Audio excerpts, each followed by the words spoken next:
Okey, yang akan ke rumah saya. So sini jalan masuk dia So ke kiri dari pintu guard ni.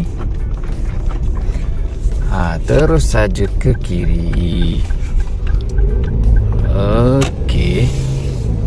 So kat sini nanti boleh parking kat sini dekat depan pasti Tadika ni, ataupun dekat tepi sini. Sepanjang-panjang ni boleh parking sini.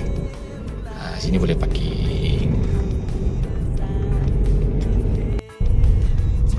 Ataupun kat tepi lorong ni pun boleh parking. Okey, sini lorong ni banyak kosong. Cuma dekat simpang ni jangan betul-betul parking dekat simpang lah. Jangan parking dekat tepi-tepi simpang ni kan. Orang nak lalu tak boleh. So parking dekat belah sini. So kalau yang sebelah penumpang boleh turun dulu lah. So yang belah driver kalau rasa perlu bantuan, tak apa, kita tolong parkingkan. Okey, sini banyak kosong. So nanti rumah saya kat mana? Kat sini. Ni kan tadi kita straight dari guard. Jangan parking depan rumah orang ya. Ya, kan sini pun jangan parking. Sini haluan.